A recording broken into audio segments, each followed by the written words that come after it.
You're listening to the Intrepid radio program with Scotty Roberts. Intelligent talk.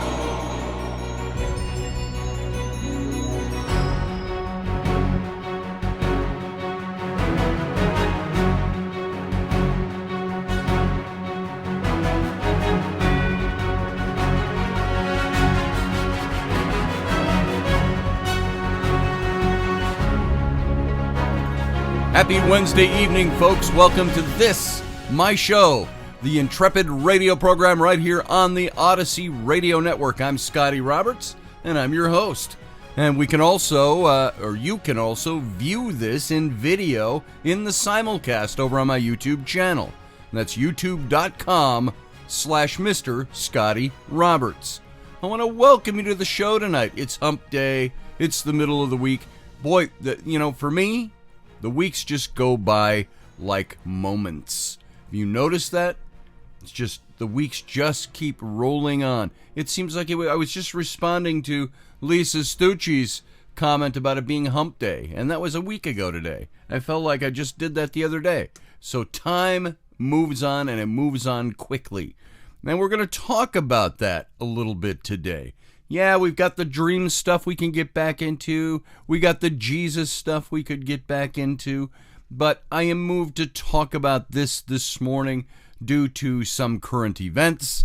I'm really trying to avoid getting overtly political on this show. That's not what I meant to do with this program, as you know by my having said it so many times. But there are things that are going on in current events that are worth commenting on, and perhaps taking a step back and looking into history. And one of those things that I have found that greatly bothers me is this idea that because of all the Black Lives Matter stuff, all the rioting that we've seen going on, all of the race relation wars that are happening all over again, because somewhere along the way, we have either done something really wrong or somebody is misperceiving. On which end of the spectrum, I'll let you decide that. There's a misperception going on into what we are doing in this country. Are we actively a systemic racist country? Does racism exist the way we think it does? Does it exist, and I mean that on both ends, does it exist greater than we think it does or less than we think it does? Is this the scapegoat? Is this the reason? Why do you see people from the black community that will decry what they feel is the oppression going on, and there's lots of personal stories out there, versus some people within the black community that say, it's you've got to pull yourself up.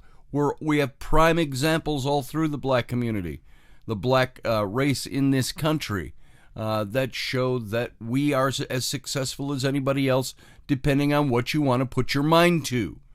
The systemic racism will say, well, it's the environment that you grow up in. It's what's being given to you. It's been bequeathed to you. That's keeping. There might not be people out there, white people or anybody else, that's suppressing anybody, but the system suppresses. And I have a hard time with that because the system is the people. And black people have as much voice in this system as do white people. And so that's where the conflict comes in. And that's why we have race wars. That's why we have all this stuff going on. And one of the latest things caught my attention, and I wrote about this yesterday and discussed it with friends online, and some friends who don't agree with me. And we don't agree with each other, but we appreciate each other and respect each other.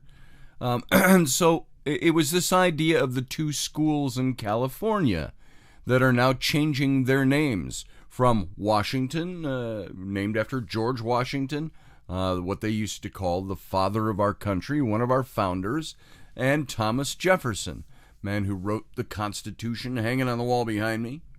Not this thumb, that thumb. You can see it on the wall behind me, rolled up and tucked into my swords and my flag. And a nice little collage back there that states kind of what I believe and where I stand.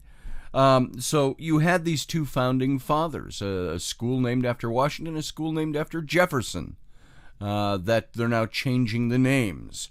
Why are they changing their names? Because they're caving to the pressure of Black Lives Matter. Black Lives Matter is rising in approval ratings amongst people. And that mystifies me, and I'm wondering about the polls on that, but that's another topic.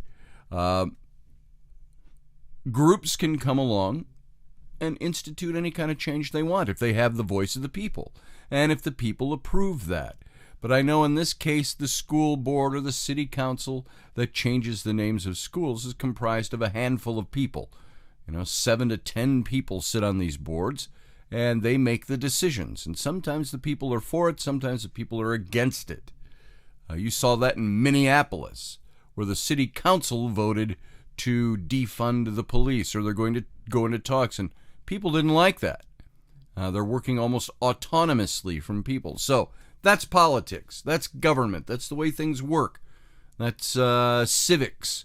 Not everybody's going to be happy with every decision that's made. We vote these representatives in to represent us. Excuse me, we're a representative form of government. That we're a republic. We are not, again, I repeat this for anybody who doesn't know this already, we're not a democracy. We possess democracy. We are a constitutionally limited republic. You could add the words in there, a constitutionally limited representative republic, meaning we choose representatives to vote for us. And sometimes those representatives don't always get everybody's vote, because remember, they're elected. I mean, sometimes they get voted against, but they still have the majority and they're in. And not everybody agrees with everybody. And something that's being lost in our current political system is that an election also means you can lose a vote. Putting it to the people means you might lose, and sometimes you don't win the election. Sometimes you don't win the day. And so we have to all deal with that, and we have to all move on, and we use the system to make sure we don't go burning down people's businesses because we don't like what happened. And so all of that aside, I wanted to address this issue of Washington and Jefferson. I wrote something on my my Facebook late last night about this. And I wanted to talk about that a little bit today. And I want us all to consider who these two men were. Why should we honor them at all? Number one, those schools were named for those people because they were our founding fathers. Black Lives Matter and other groups might tell you, well, they were put in place as the names of those schools because it was a white majority that did it. Well, maybe so. Maybe at the time those schools were named, when they were founded, I don't know, the 50s or the 60s, that those schools were named, they used two of our founding fathers, Thomas Jefferson and George Washington. And so I wanted to look at these two characters because in conversations I've had with friends, they said maybe it's time to change those names. Maybe it's time to not honor them the same way because we know more about their personal lives than was made public knowledge or in the public consciousness 50 years ago or 40 years ago, whenever those schools were named, or whatever thing you want to grab onto. And I understand the concept of that, the philosophy of that. We don't have to be trapped into naming a school after Albert Einstein. What if you found out that Albert Einstein was, and I'm not saying this, so don't quote me on it, what if you found out Albert Einstein had some dirty little secret in his closet that goes against public consciousness? I don't know, maybe he liked to have sex with blow-up dolls, and that came into the fore about him. Would we then want to name schools after him or keep quoting his E equals MC squared? People, they learn more about a person and their personal life, and they find out, maybe I don't want to honor that guy so much anymore. I get that, and I understand that.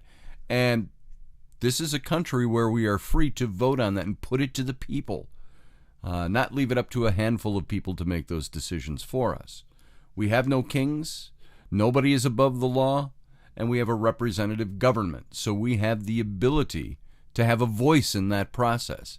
even the people today who say they are oppressed still possess the constitutional right to have a voice in the process. And by the way, the Constitution doesn't give us rights.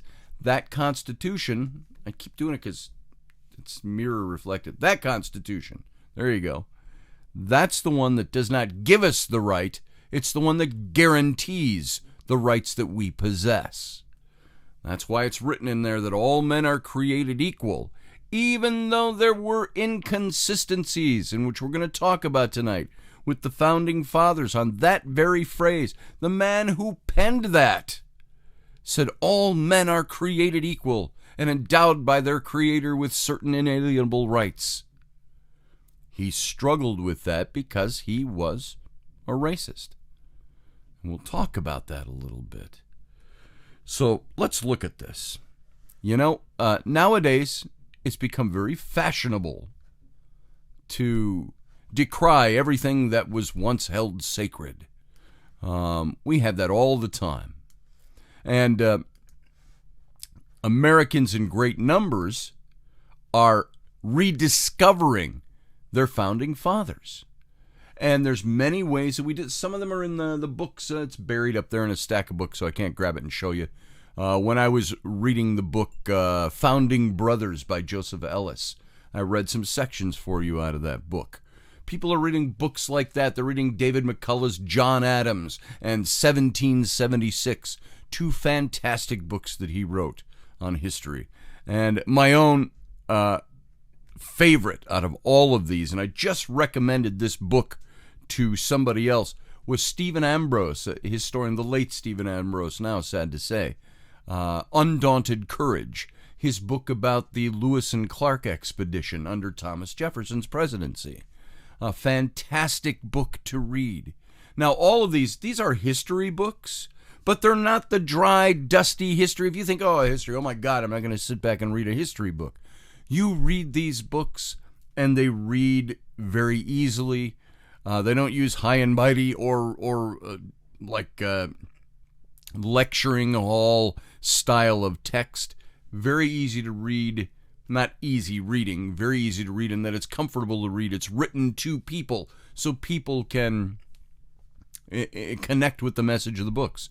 These are the kinds of books that are being written that have helped us understand the Founding Fathers better.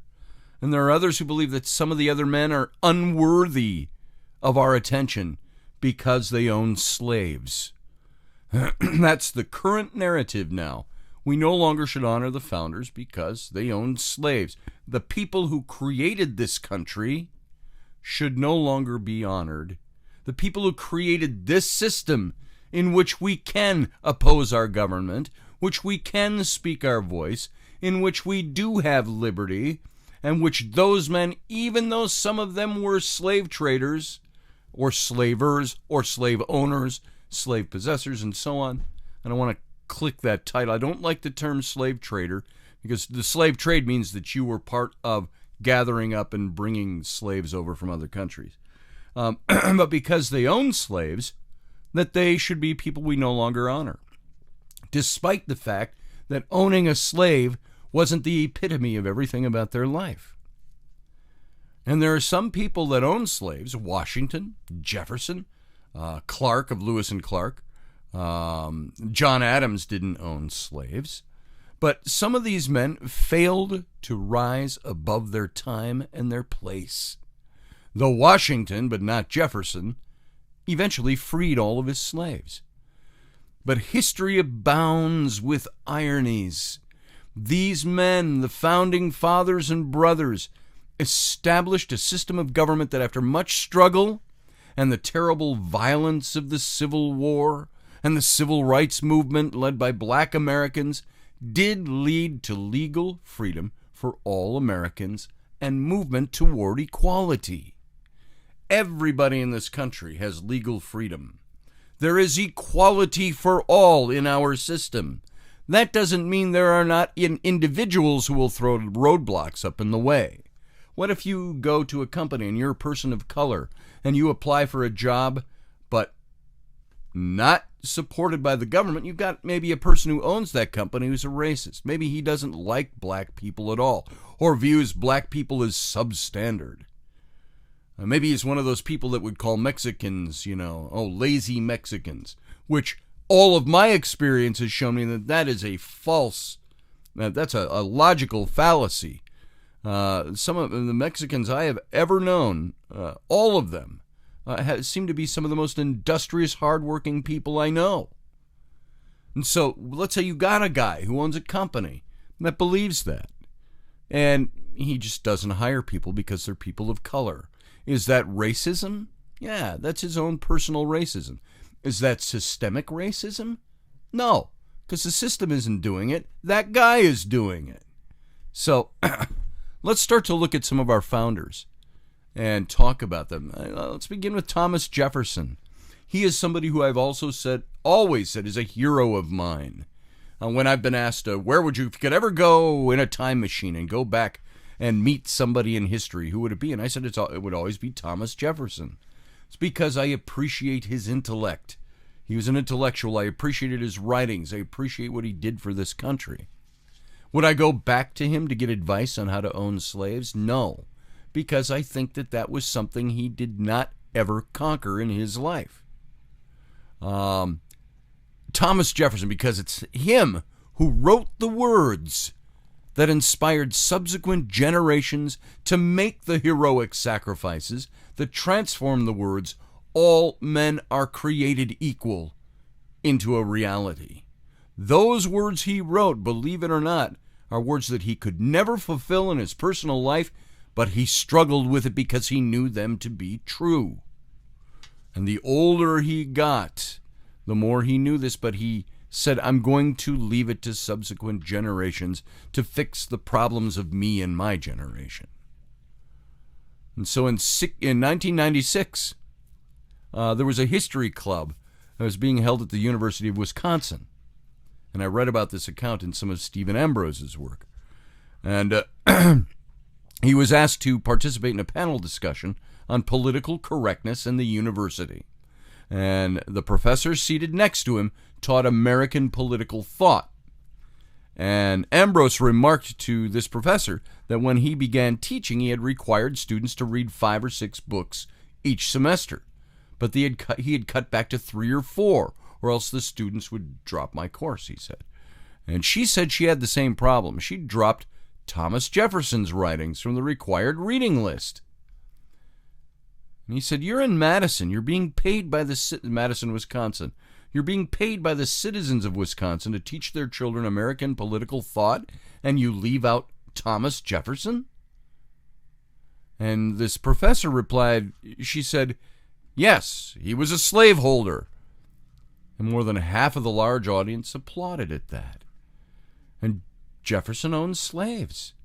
He didn't believe that all people were created equal. He was a racist.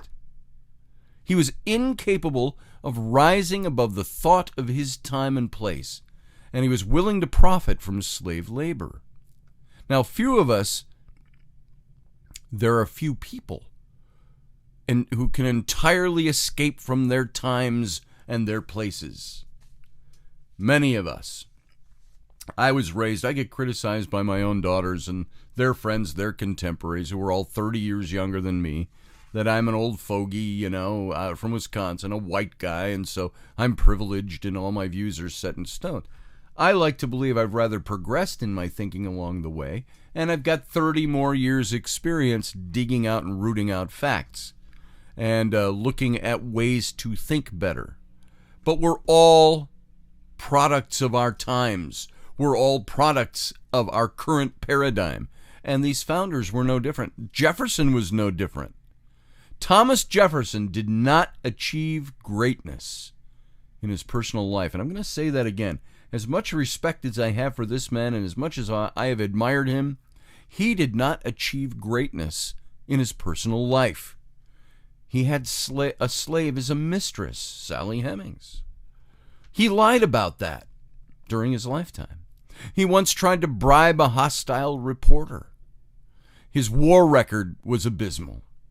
He spent too much of his life in intellectual pursuits in which he excelled, and not enough in leading his fellow Americans toward great goals by example. A leader leads by example. Jefferson surely knew that slavery was wrong, but he didn't have the courage to lead the way to emancipation in this country. He just didn't have the courage. He didn't do it. He wasn't a man of action when it came to that. He was a man of words. And if you hate slavery and the terrible things it does to human beings, it's difficult to regard Jefferson as great. I get that in current thinking. He was a spendthrift. He was always deeply in debt. As a matter of fact, when he died, his estate was going to be sold off because he owed, in his day, 250 years ago, a little over 200 years ago. He died in 1826, I believe. So 200 years ago, he was over $250,000 in debt when he died. That's a lot of money. Today we think, that's a house mortgage. Back then, that was the equivalent of millions upon millions of dollars, and today I didn't figure it. Maybe somebody can figure it and put it into the chat room. But he never freed his slaves. Thus, the citing in Dr. Samuel Johnson's mortifying question, how is it that we hear the loudest yelps for liberty from the drivers of Negroes? That's what Samuel Johnson asked of Thomas Jefferson. Jefferson knew how to speak about liberty, write about it, expound on it, but he could never actually do it for all the people around him. Jefferson knew slavery was wrong, and that he was wrong in profiting from the institution, but apparently he could see no way to relinquish in his lifetime. And they were qualified to bring the American Revolution to its idealistic conclusion because he said these young Virginians, quote from Jefferson, sucked in the principles of liberty as if it were their mother's milk, end quote. So he's passing it off, saying the next generation will take care of the faults that I have brought to the table. He owned 600 slaves, by the way. Between, if you've ever been to his home in Charlottesville, Virginia, gorgeous, Monticello. I've been there a few times, and I love that place. Full of history. He had a country home, or his home away from home, a few hours south by car today, about an hour and a half south, down in Lynchburg, where he had his home, Poplar Forest, which looked like a mini version of Monticello. And he had 600 slaves between the two places, but he never freed any of them. He freed 7. We might cover that in a little bit. So of all the contradictions in Jefferson's contradictory life, none is greater than the fact that he spoke of liberty, preached it, wrote about it, intellectualized it, but never actualized it for his own slaves. Of all the contradictions in American history, none surpasses its toleration first of slavery and then of segregation. Jefferson hoped and expected that Virginians of Meriwether Lewis's and William Clark's generation would abolish slavery. And his writings showed that he had a great mind and a limited character. Can you have a great mind and be honored for the things that you think and write and still have a limited character? Jefferson, like all the slaveholders and many other white members of American society, regarded the Negroes as inferior, as childlike, untrustworthy, and of course, as property. Jefferson, the genius of politics, could see no way for African Americans to live in a society as free people. He embraced the worst forms of racism to justify slavery. And we'll get back to this in a few minutes.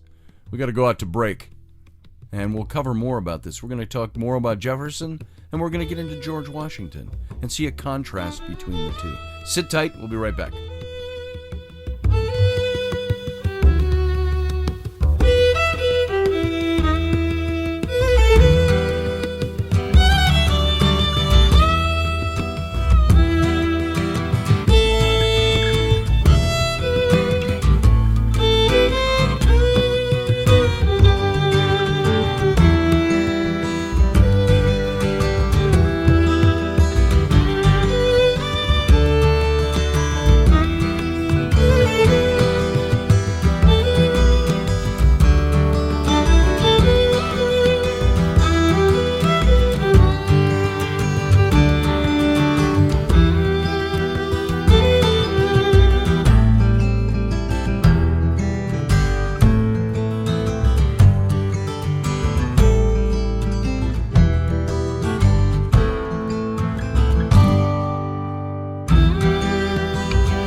Are you looking for a really awesome and amazing graphic designer? How about an illustrator or a photographer? This is Rainey Roberts, and I wanted to tell you how you can get my designer, illustrator husband, Scotty Roberts, to work for you on your project. Do you have an awesome self-published book but no cover, or even worse, a cover that really sucks? Do you need a kick-ass logo for your company or some f***ing awesome graphic designs for your ads or website? Then get in touch with my husband for the best f***ing awesome kick-ass design and illustration. He knows his stuff, and he's been at this for more years than I've been alive. Go to ScottAllenRoberts.com. That's Scott with 2 T's, ALANROBERTS.com to take a look at his online portfolio of work, or call 651-468-8115. Now go out and kick some ass with some kick-ass graphic design. Hire my dad so he can take me to Disneyland.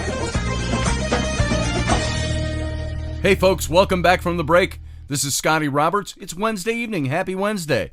And you're listening to my show, the Intrepid radio program, right here on the Odyssey Radio Network. That's ODYSY1.com. Come on over, see all the goodness that is Odyssey Radio. And you can also watch the videos simulcast.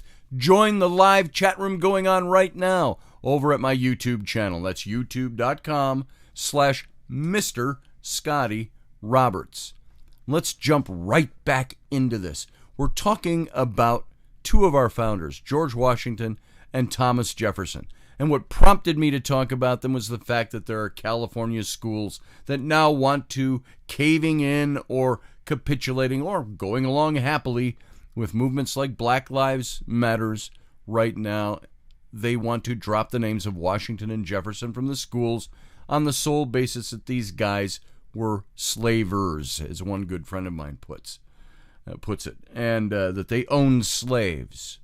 But what they're missing in doing this is not the fact that it's okay to change a school name. If there's somebody else you want to name the school after, then by all means, if your community is okay with it, do it. It's not a big deal. But to drop the names of these guys because they're not worth honoring because they owned slaves, I think is something that needs to be looked at a little deeper and not be the knee-jerk capitulatory action of a movement that's trying to get the country to do something their way, by force if they need to. So we're talking about Jefferson, and like all slaveholders, and many other white members of the American society, he regarded Negroes as inferior. He saw them as children. He saw them untrustworthy. And of course, let me ask you this question. If you purchase a person who's been pulled from his homeland, from a very different paradigm, a very different kind of culture, and you put them into slavery, you have to dehumanize them to be able to hold them in that position their whole lives and work for you. Yeah, he fed them, he housed them, he did all that. From what I hear, Jefferson was very good to his slaves. But they still did not have their freedom, and that flew in the face of who Jefferson said he was, what he wrote, what he penned in the Constitution. In Notes on the State of Virginia, Jefferson describes, sorry, I forgot to turn off my phone, and I'm going to do that right now. I'm going to push that out. Sorry, folks. Let me turn that off now so we don't get interrupted by that again. In Notes on the State of Virginia, Jefferson describes the institution of slavery, now this is his own words, as forcing tyranny and depravity on master and slave alike. He said to be a slaveholder meant one had to believe that the worst white man was better than the best black man. Get that? And if you didn't believe these things, you couldn't justify yourself to yourself. So Jefferson could condemn slavery in words, but where he ran into his conflict was he couldn't in deeds. He could condemn slavery in words, but he couldn't condemn it in his deeds. And at this magnificent estate, Monticello, in Virginia, Jefferson had slaves who were superb artisans. They were shoemakers, they were masons, carpenters, and cooks, But like every bigot, Jefferson never said, after seeing a skilled African craftsman at work or enjoying the fruits of his labor, maybe I'm wrong. He could never say that. He ignored the words of his fellow revolutionary John Adams, who said that the revolution would never be complete until the slaves were free. You want to honor a founding father and his thoughts? Name your school after John Adams. Jefferson left another racial and moral problem for his successors: the treatment of Native Americans. He had no positive idea what to do with or about the Indian problem. He handed that problem over to his grandchildren and theirs. He just passed it on. He kicked the can down the road. And the author of the Declaration of Independence threw up his hands at the question of women's rights. It is not as if the subject never came up. Abigail Adams, wife of John Adams, at one time Jefferson's close friend, raised that question to him. But Jefferson's attitude toward the woman, or toward women in general, was at one with that of the white man of his age. He wrote about almost everything, but almost never about women and their contribution. Not about his own wife, nor his mother, and certainly not about Sally Hemings, the black slave woman with whom he fell in love and had children. So, it's a particular irony to admit, even to myself, a man who has always honored Jefferson, that Jefferson was remarkable as a man of America, as a man, an American, as remarkable a man that America has ever produced. And that's the irony of it. A remarkable man. He spent the evening with Mr. Jefferson, John Quincy Adams once wrote in his diary in 1785, whom I love to be with. You can never be an hour in the man's company without something of the marvelous. And even Abigail Adams wrote of him, he is one of the choice ones of the earth. Jefferson was born rich, became well-educated. He was a man of principle, except for his slaves, Indians, and women. Well, there's three big marks, but they're all kind of in there. Under this same umbrella, he had his prejudices. His civic duty was paramount to him. He read deeply and widely more than any other president of the United States except possibly Theodore Roosevelt. He wrote well and with more productivity and skill than any other president except perhaps Theodore Roosevelt. Wherever Jefferson sat was the head of the table. Those few who got to dine with him around a small table always recalled his charm, his wit, his insights, his queries, his explanations, his gossip, his curiosity, and above all, his laughter. He was an amazing person. Jefferson's range of knowledge was absolutely astonishing. Science in general, flora and fauna specifically, geography, fossils, the classics and modern literature, languages, politicians of all types, politics, state by state, country by country, international affairs. He was an intense partisan. He loved music. He loved playing his violin. He wrote countless letters about his philosophy, observations of people and places. In his official correspondences, Jefferson maintained a level of eloquence not since equaled.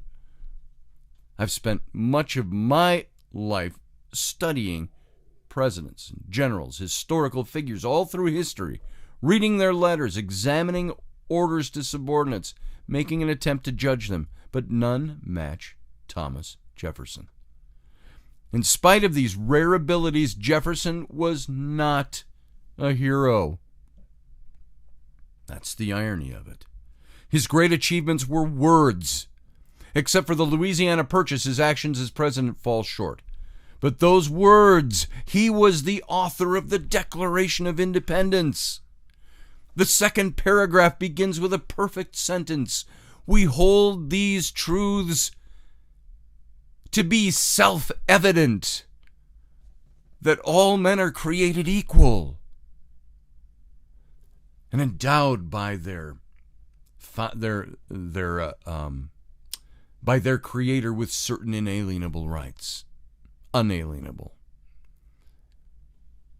Those words, as the historian Samuel Eliot Morison has said, are more revolutionary than anything written by Robespierre, by Karl Marx, or by Lenin. More revolutionary than any of these guys. A continual challenge to ourselves, as well as an inspiration to the oppressed of all the world. Eventually with Lincoln, who articulated and lived these truths, and slowly afterward the idea made its progress, that all men are created equal.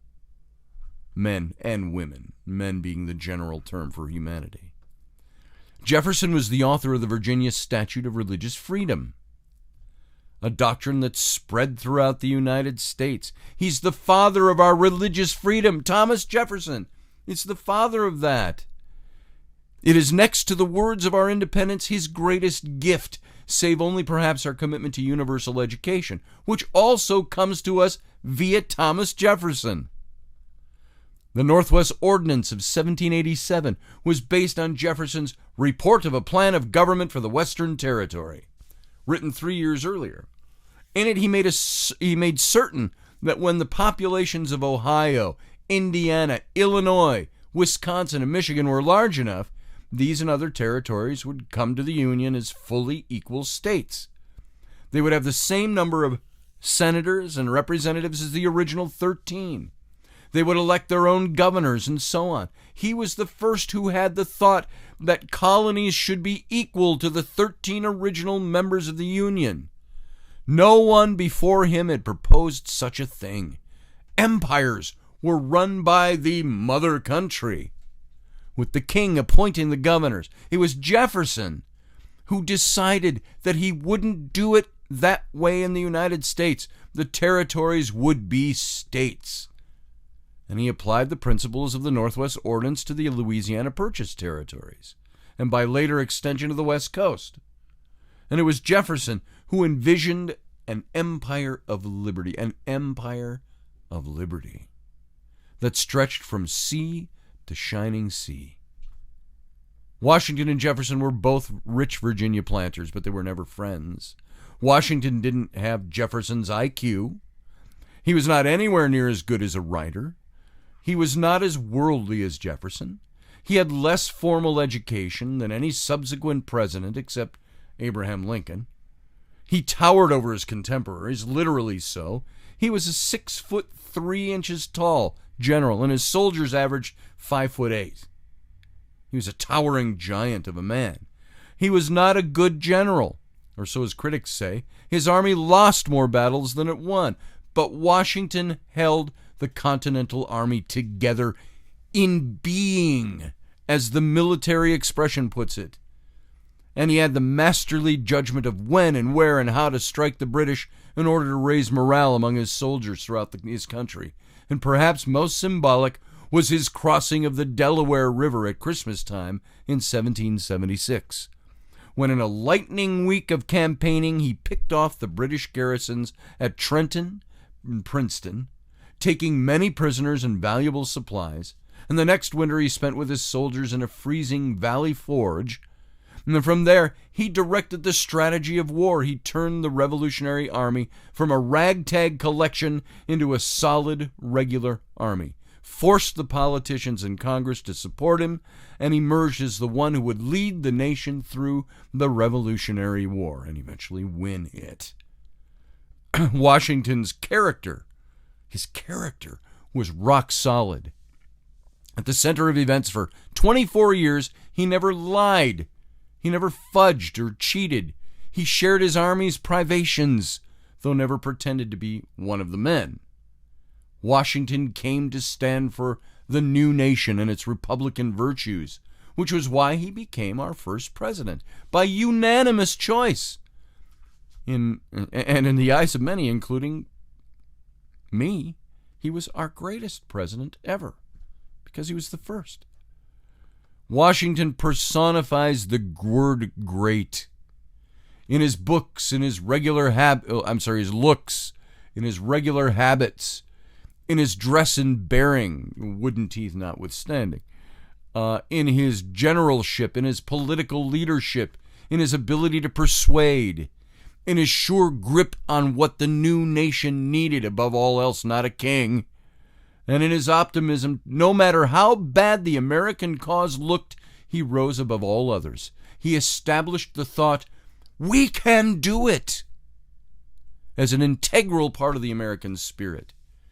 He was indispensable.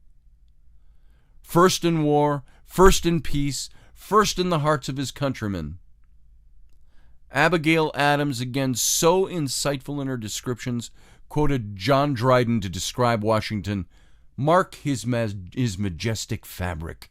He's a temple, sacred from his birth and built by the hands divine. Of the 9 presidents who owned slaves, only Washington freed his. He resisted efforts to make him and himself a king. People were clamoring to make him the king of America. Can you imagine if that's the route we had taken? And it was George Washington who established the precedent that no one should serve more than 2 terms as President of the United States. He voluntarily yielded his power. His own enemy from the Revolutionary War, King George III of England, remarked in 1796, as Washington's second term was coming to an end, King George III said this: "If George Washington goes back to his farm, he will be the greatest character of his age." And as George Will wrote, the final component of Washington's indispensability was the imperishable example he gave by proclaiming himself dispensable. Washington was a slaveholder. In New Orleans, in the late 1990s, George Washington Elementary School was renamed Charles Richard Drew Elementary School after the developer of blood banking. I don't see how we can take down the name of the man whose leadership brought this nation through the Revolutionary War and who turned down a real chance to be the first king of the nation. Now you've got suggestions such as Malcolm X for these new schools that are naming in California, renaming their schools from Washington and Jefferson. Proposals of Malcolm X, Rosa Parks, and others have been purported. Malcolm X. Set that aside. Just had to say that there. But out of all this greatness, it was Washington, George Washington. He was also a slaveholder. Listen, he was our leader in the Revolution, to which he pledged his life, his fortune, and his honor. Those were not idle pledges. What do you think would have happened to him had he been captured by the British Army, which almost happened on a couple of occasions? I'll tell you, he would have been brought to London, tried, found guilty of treason, ordered executed, and then drawn and quartered. You know what drawn and quartered was? He would have had one arm tied to one horse, the other arm to another horse, one leg to another, and then the other leg to a fourth horse. And then the four horses would have been simultaneously whipped and started off at a gallop, one going north, south, east, and west. You know what the result of that was. This is what George Washington risked to establish your freedom and mine. Our nation's capital abounds with commemorations of our presidential heroes, including the Lincoln, the Jefferson, the FDR memorials.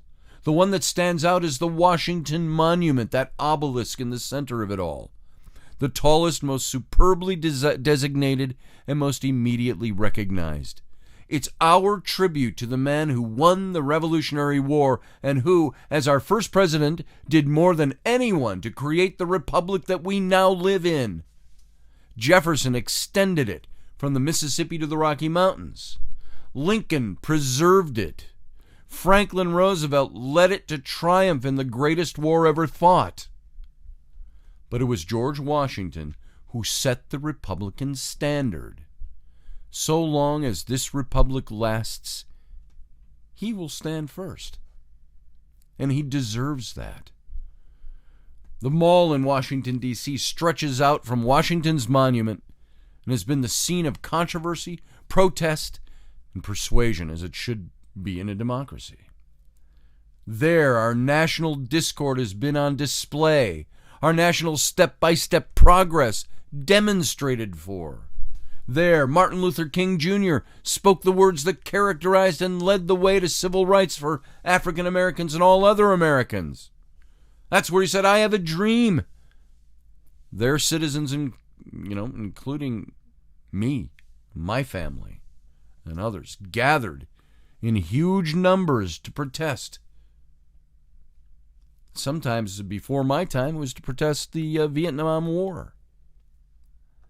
The Washington Monument and the Jefferson and Lincoln Memorials remind us that greatness comes in different forms and at a price. Jefferson, by his words, gave us aspirations.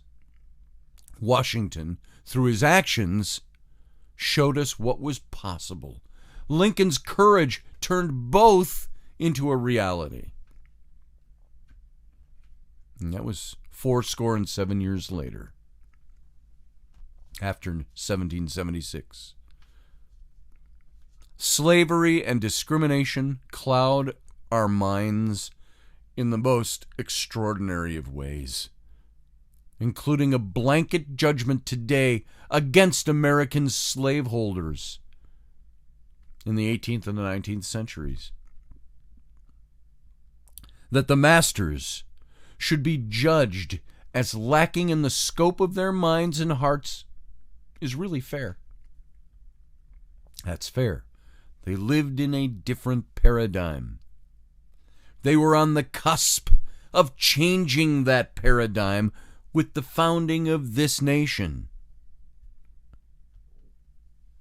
So they should be judged as lacking in scope. That's fair.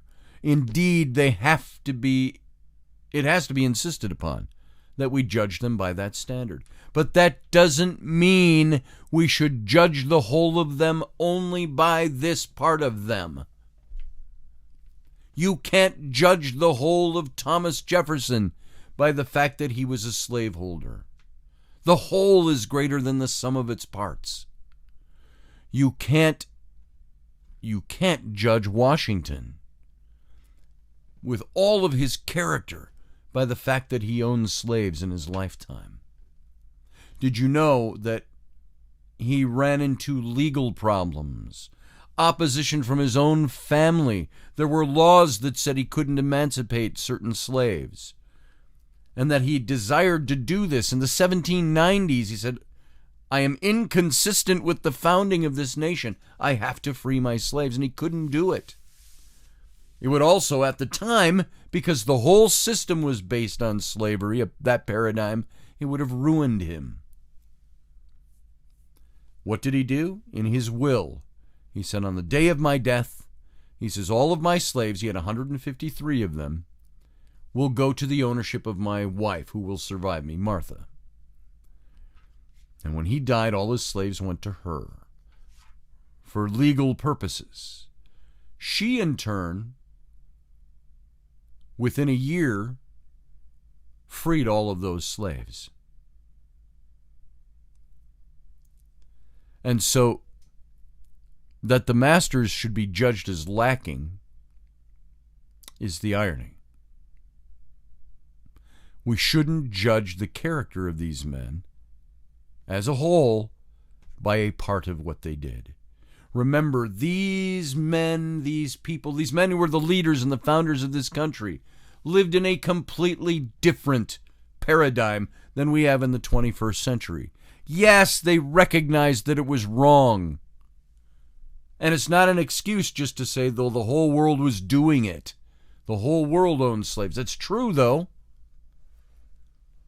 The whole world was in a slave-owning paradigm.